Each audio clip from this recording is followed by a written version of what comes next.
Okay, my camera battery was flashing a second ago, so hopefully I can make it through this. Okay, so to anyone who is not familiar with me already, my name is Alivia Brown. I'm currently a third year at UCLA and majoring in anthropology. And as much as I try to keep my videos research-based and question-oriented, I do inevitably get a lot of questions about my college. So I just wanted to answer as many of those as I could in a quick little video for this Sunday. So thank you to anyone who has asked, and I filled in a couple questions that I found myself that I thought would be helpful. So without further ado, here we go. Okay, so the first one is, why did you choose this college? Now, for me, it came down to, in the end, I was between UCLA, UC Berkeley, Cal Poly, SLO, and UC Davis. And I really wanted to go somewhere with a great academic reputation. So somewhere that is obviously a good school, but also feel happy and have a positive college experience there. And Berkeley for me didn't bring me that same like joy and camaraderie feeling on campus, and Cal Poly just wasn't right for me. So Davis and UCLA were the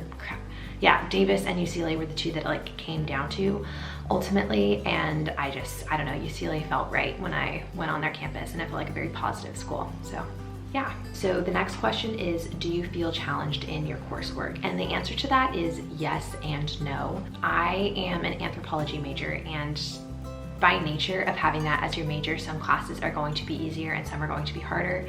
The STEM majors at my school, engineering, math, most classes are hard and most students are extremely challenged. Anthropology has a lot of cultural classes, a lot of archaeology classes, and those are significantly less challenging than the biological anthropology classes that I have to take. So I try to mix it up pretty evenly, but overall I would say that I am absolutely challenged and engaged by my coursework. The next question, which I just thought would be like a really good one to put in here, is a car necessary? And the answer to that is absolutely not. If you brought your car here, I don't even know what you would do with it, at least for your first 2 years on campus. You live in the dorms most of the time, and everything is at your fingertips. You walk everywhere. Even bikes aren't really a thing here. There's too many hills and too many stairs, so it's not gonna work. Maybe when you move off campus, but besides that, no. What dining options are available on campus? Now, UCLA is actually #1 dining in the United States of America. That is another reason that I chose this school. I actually have celiac, so I wanted to make sure that I could actually eat on campus and go to the dining halls, and they have so many with so many options, and the food is so good. I'm living in an apartment now, but I miss the food on the hill. The dorms are on the hill, that's what we call it. And oh my God, like B-Plate, I miss you so much. Super good food. And there's a ton of places to eat in Westwood, which is like the town surrounding the college. Are there any school traditions? So there are definitely a few. One of my favorites is during like midterms and finals, you have something called the Midnight Scream. Actually, it might just be final. It's just finals.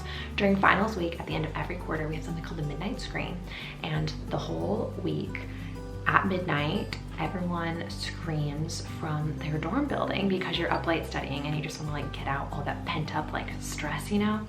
Now, technically it is not condoned, and people have been written up by RAs for doing it, but it's a big thing. Like at midnight, you hear people screaming during finals week, and it's hilarious. Do you have any advice for admissions? Now, UCLA admissions, I'm obviously not a part of the admissions group. Like I don't let students in, so I really only have my own experiences. But with that said, I have noticed that UCLA is very picky when it comes to grades, arguably more than test scores.